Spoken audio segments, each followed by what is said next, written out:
Olá meus amigos, hoje vamos falar sobre o Fiat Uno. Esse é o canal Metaneiro, meu nome é Rodrigo Barbieri e bora pro vídeo. Em 1978, a Fiat, companhia italiana produtora de carros, ela queria um carro para substituir o Fiat 127. Aqui no Brasil ela tentou trazer o 127, mas a suspensão dele não aguentava as estradas brasileiras. O motor, como aqui é mais quente, ele superaquecia, entrava água para dentro do carro, entrava sujeira para dentro do veículo, ele não se adaptou aqui. Então aqui no Brasil foi feito um veículo novo, no lugar do 127, que foi o Fiat 147. Lá na Europa não teve o Fiat 147, ele foi um carro feito exclusivamente aqui para o Brasil, embora ele foi baseado no Fiat 127. O projetista Giorgetto Giugiaro, ele queria um design para o carro, para o 127 no caso, e acabou herdando esse para o 147. Daí quando ele olhou a caixa de fósforo, ele viu aquele negócio quadradinho, ele pensou, nossa, perfeito para ser o carro. Aqui nos anos 80, o 147 ele começou a ficar um carro meio que obsoleto, começou a ficar um carro meio que ultrapassado. E lá na Itália eles queriam substituir o então Fiat 127 também. Aí Giorgetto Giugiaro criou o Fiat Panda. Fiat Panda, ou como muitos chamam, o Uno italiano. Ele na Itália, ele tem um capô diferente, a gente já vai falar o porquê ele tem um capô diferente. Ele tem umas linhas, aqui no Uno brasileiro ele é mais limpa, as linhas laterais. E a traseira também é um pouco diferente devido aos lanternas. Aqui uma lanterna mais baixa e quadrada, lá é uma lanterna mais fina e mais comprida para cima. Como eles já sabiam do 127, a suspensão não aguentou no solo brasileiro, se trazesse o Fiat italiano para o Brasil, do jeito que ele era montado lá, ele também não ia aguentar aqui no Brasil. Então eles tiveram que fazer uma diferença.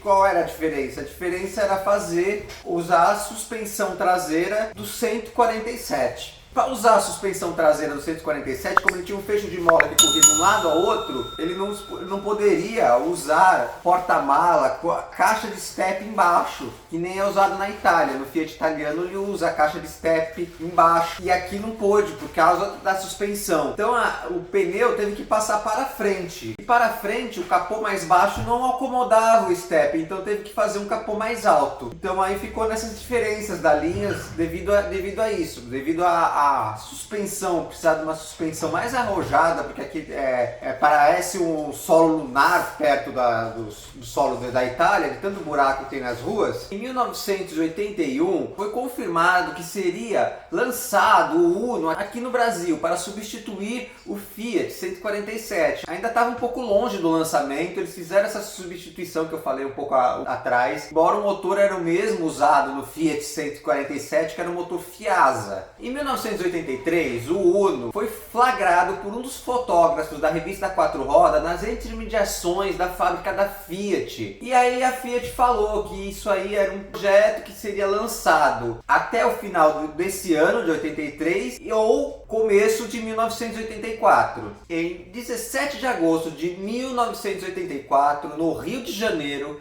a Fiat lança o Fiat Uno, num evento na casa de um automobilista muito famoso, que era o Emerson Fittipaldi. No começo ele foi um pouco rejeitado, porque ele tinha um design bem diferente do que tinha no mercado atualmente, e foi até batizado de botinha ortopédica. Aqui quem assiste nosso canal há mais tempo sabe que brasileiro adora botar apelido em carros, e o Uno não foi diferente, ganhou o apelido de botinha ortopédica. Mas logo começou a vender bastante, o povo começou a gostar do Uno, porque ele tinha um fôlego maior que os nacionais da época. Estou falando nacionais assim, numa motorização mais ou menos parecida ali, que no caso ele era um 1300, o que tinha 1300 tinha o Fusca, tinha alguns outros veículos 1300, eles tinham um fôlego muito menor. O Uno ele tinha um fôlego maior, além dele ter 5 marchas, e ter itens de série como desembaçador e limpador traseiro. Na verdade eles não eram de série, eles eram opcionais. Você podia optar por ter o limpador e o desembaçador traseiro ou não ter, coisa que os carros nacionais da época não tinham nem como opcionais esses itens. E ele foi lançado nesse ano de 84 em 3 versões. o Uno S. O Uno S ele era básico de tudo, ele era totalmente básico. O Uno CS ele tinha um requinte um pouco mais luxuoso, um acabamento melhor, tinha esses opcionais que eu falei acima. E detalhe, o Uno já saiu aqui de fabricação de série, já com ventilação forçada, coisa que os carros até então da época a minoria tinha. Era carros mais caros que tinha. E também teve a versão SX. Essa versão SX ele tinha um apelo mais esportivo.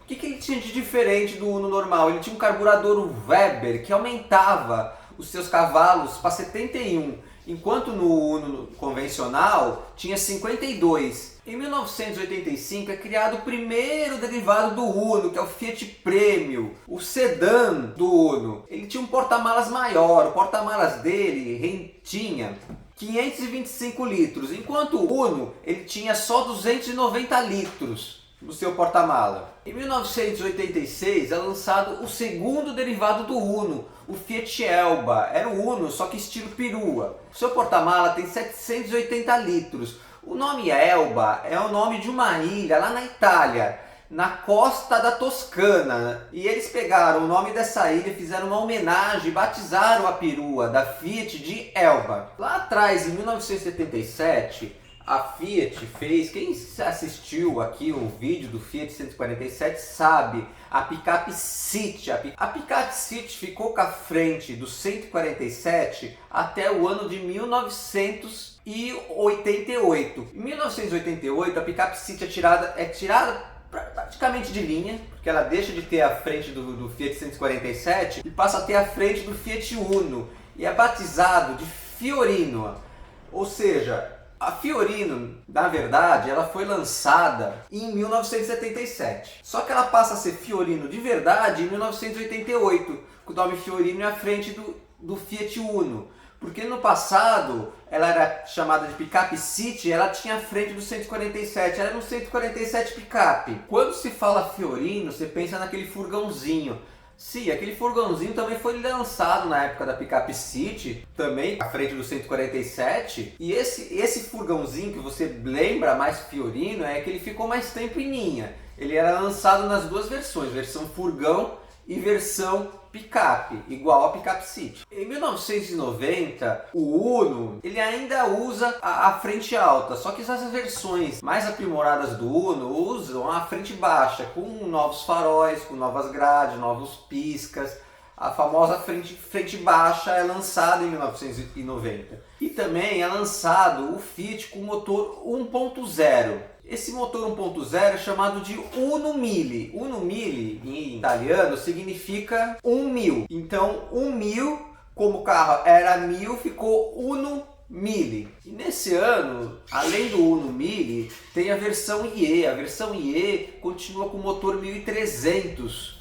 Esse motor 1300 ele era um pouquinho mais forte. Então, quem não queria um carro 1.0, não queria um carro 1000, optava pelo 1300. O Uno passa a ter mais opcionais também na década de 90. Ele tem os opcionais de ar-condicionado, direção hidráulica e vidros elétricos, além dos opcionais que já eram oferecidos, né, que é limpador e desembaçador traseiro. Ou seja, se você fosse numa concessionária em 1990 e optasse por todos os opcionais do Uno, lógico, você ia pagar bem mais caro. Cada opcional que você ia colocando, você pagava mais. Ah, eu quero o Uno com desembaçador traseiro, tá, vai pagar mais tanto o desembaçador traseiro. Ah, eu quero o Uno com limpador traseiro, paga mais tanto. Ah, eu quero com vidro elétrico, paga mais tanto. Ah, eu quero com ar-condicionado, paga mais por isso. Você podia ter um carro completo. E o ar-condicionado do Uno, ele tinha um detalhe. Principalmente, era um detalhe muito bom na versão 1.0, que quando você acelerava ele mais forte para fazer uma ultrapassagem, qualquer coisa, ele desligava o ar-condicionado e quando você soltava a aceleração, voltava a aceleração um pouquinho mais baixa, ele religava o ar-condicionado. Isso aí era uma novidade da época, nenhum carro tinha esse sistema ainda. Esse sistema é até comum nos carros de hoje, mas naquela época não existia. Em 1991 é criado o Uno Brio. O Uno Brio ele é um Uno normal, igual a todos os Unos. Ele tem um pouquinho melhor o acabamento interno e ele tinha na escrita atrás dos vidros traseiros a escrita Brio. No seu lançamento ele é lançado com a frente alta ainda. O Uno e nesses primeiros anos, na década de 90, eles ficaram sendo produzidos, alguns com frente alta e outros com frente baixa. A primeira frente baixa saiu em 1990, mas alguns Unos ainda eram produzidos com a frente alta. Eu esqueci de falar lá atrás, nesse vídeo, a gente está fazendo aqui a cronologia do Uno, que no ano de 1987 foi lançado o Uno 1.5R. Esse Uno 1.5R, ele rendia 86 cavalos a 6.000 RPM. E agora voltando aonde a gente estava na cronologia do Uno, em 1992 é lançado o Uno 1.6R para dar um fôlego no Uno 1.5R. Tanto 1.5R quanto 1.6R, eles tinham a tampa traseira do porta-malas na cor preta,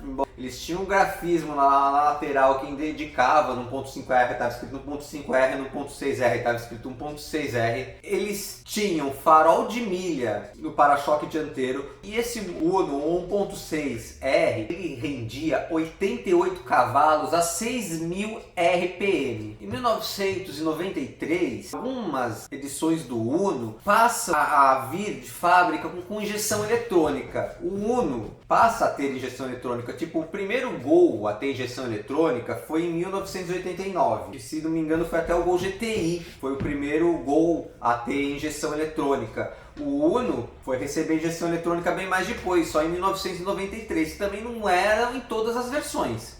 Algumas tinham, outras não. Em 1994 é lançado o famoso Uno Turbo, com seus para-choques mais envolventes, com um desenho mais esportivo. Esse Uno Turbo, ele rendia 118 cavalos a 5.700 RPM. E ele tinha todos os detalhes, tudo que o Uno tinha, esse Uno também tinha. Ele tinha um painel mais completo, o painel dele tinha contagiro, tinha o manômetro do turbo, tinha pressão de óleo, tinha marcador de temperatura do motor, tinha medidor do combustível, um painel bem mais completo.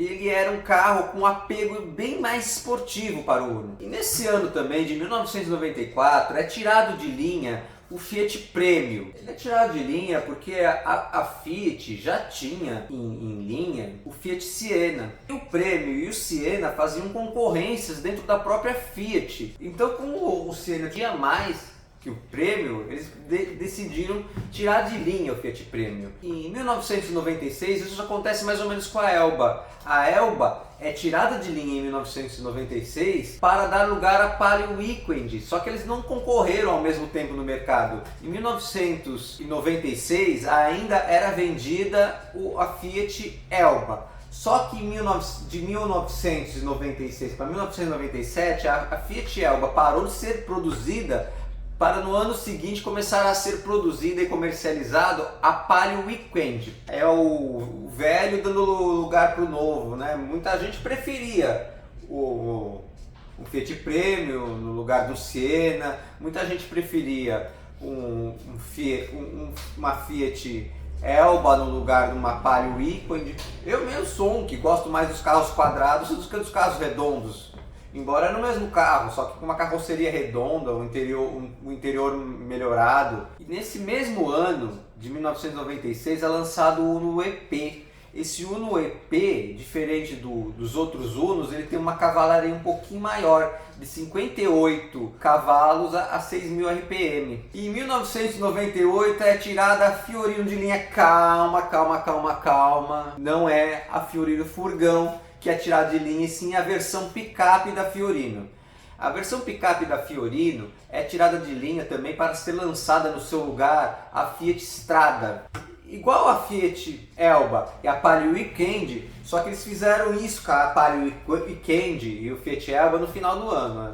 Virou o ano, parou de produzir a Fiat Elba e passou a produzir a Palio Weekend. Já em 24 de outubro desse ano, sai de linha a versão picape da Fiorino e entra em linha a Fiat Strada. Ou seja, eles tiraram uma e já lançaram a outra no mesmo período, igual fizeram com a Fiat Elba, só que num período no meio do ano, diferente da Fiat Elba e a Palio Weekend, que eles esperaram virar o ano para fazer a substituição. Aqui já fizeram a substituição. Por isso que você conhece mais a Fiorino com a versão furgão, porque a partir desse ano só ficou sendo produzida a Fiorino na versão furgão. Em 2001 é lançado o Uno Smart. E também nesse ano é lançado o motor Fire em duas versões, 1.4 e 1.0. O motor Fire, embora só foi lançado aqui no começo dos anos 2000, em 2001, lá na Itália, no Uno italiano, ele já usava o motor Fire em 1986. O motor Fire ele é bem mais moderno que o motor Fiasa e ele também rende mais que o motor Fiasa. Ele tem uma pegada mais forte que o motor Fiasa, por isso que teve a substituição. E em 2008, o Uno passa a ser flex, porque o que faz ele ser flex ou não flex é o módulo da injeção eletrônica. Como é que ele funciona? Tem os bicos injetores e a bobina. Ele adianta o ponto da bobina e adianta o ponto de ignição dos injetores. Quando a sonda lambda que está lá no escapamento do carro identifica que tem álcool na mistura. Então ele identifica o álcool, então ele vai adiantando o ponto de acordo com o álcool da mistura ou atrasando. E mesma coisa nos bicos. Isso faz que o carro funcione tanto a álcool quanto a gasolina. E em 2008 o Uno passa a ter essa tecnologia. E também em 2008 é lançado o Uno Economy. O que é o Uno Economy? É um Uno normal, igual os outros, só que no painel ele tem um medidor de consumo de combustível que mede se o seu modo de dirigir, se você está gastando muito ou pouco. Ou seja, você podia controlar o seu Uno para você gastar o menos possível. Em 2010 é lançado o Uno Way. Qual era a diferença do Uno Way para o Uno normal? A suspensão dele é mais alta a 1.4 milímetros e também ele vem na lateral as escritas Way, umas faixinhas e escrito Way. Em 2013 o Uno quadrado é um dia muito triste, porque o que acontece nesse ano? É lançado o Uno Grazie Mille. Por que Grazie Mille? Grazie Mille em italiano significa muito obrigado. Esse Uno dava fim ao Uno quadrado no Brasil. E o muito obrigado porque ele foi um carro de grande sucesso aqui no Brasil, então estava dando muito obrigado. Esse Uno, ele hoje é uma versão até um tanto rara, porque ele só foi produzida 2.000 unidades. Quem comprou um Uno nesse ano pagou um preço até um preço justo. Quem vai comprar esse Uno posteriormente, eles só estão subindo de valor. E esse Uno, diferente dos outros Unos, tudo que o Uno tinha de opcional, ar-condicionado, direção hidráulica, vidros elétricos, trava elétrica, desembaçador traseiro, limpador, tudo que o Uno tinha de opcional, nesse Uno Grazie Mille, ele era de série. Ou seja, ele já vinha com todos os opcionais. Você não podia falar assim, eu quero um Grazie Mille, só que eu quero um Grazie Mille só com limpador e desembaçador traseiro. Não, o Grazie Mille tinha tudo. Por que em 2013 saiu o último Uno? Pelo mesmo motivo que a última Kombi também saiu em 2013. Quem assistiu, a gente tem um vídeo aqui falando sobre as Kombis. Em 2014 entrava em vigor uma lei que fazia com que todo carro produzido tinha que ter airbags. A Kombi teve que sair de linha pela mesma lei, porque aqui é uma lata, não tem como você adaptar um airbag na Kombi, ou você amassa, já praticamente já pega a perna dos passageiros que estão no banco dianteiro. Com o Uno foi a mesma coisa, ele não tinha como adaptar um sistema de airbags, eles teriam que refazer praticamente todo o projeto, refazer o cofre do motor, refazer o painel. Isso aí seria uma coisa muito custosa, então eles preferiram trocar o Uno inteiro e lançar o Uno Vivate. Esse Uno Vivate, ele é baseado no Panda de 2003. Esse Panda, o Panda lá na Europa, ele teve evoluções aqui igual ao Uno. Só que o Uno Vivate ele não ganhou tanto apreço igual ao Panda de 2003 lá da Itália. Ele também não ganhou tanto apreço quanto o Uno Quadrado. Teria sido melhor eles refazerem o painel do Uno Quadrado, dado um jeito de colocar o airbag no Uno Quadrado, coisa que eles não fizeram, eles preferiram lançar o Vivate. E o Vivate ficou em produção até o ano de 2021. Nesse ano, 2021, é tirado de linha o Uno propriamente dito. Em 2021 é lançado o Uno Ciao. Ciao, italiano, significa oi. Geralmente a pessoa ciao, lá na Itália tá dando oi. Só que também pode significar tchau. Às vezes as pessoas, para ir ali falar arrivederci, que seria tchau, eles falam tchau também. Ou seja, eles pegaram essa expressão italiana e colocaram o nome do Uno, do último Uno a ser produzido no território nacional. Esse Uno, Ciao, ele só teve 250 unidades produzidas desse Uno. Só que o Uno, desde lá do seu lançamento aqui no Brasil até esse último Uno Ciao aqui, ele teve 4.003.105 unidades de Unos produzidas, ou seja, tem 4.003.000 Unos andando pelo Brasil. Bem, esse foi o nosso vídeo. Se você gostou desse vídeo, se você assistiu esse vídeo até aqui, senta o dedo no like, vai de voadora no like. Se você ainda não é inscrito nesse canal, eu te convido a se inscrever nesse canal. Um grande abraço, meus amigos, e até a próxima. Tchau, galera!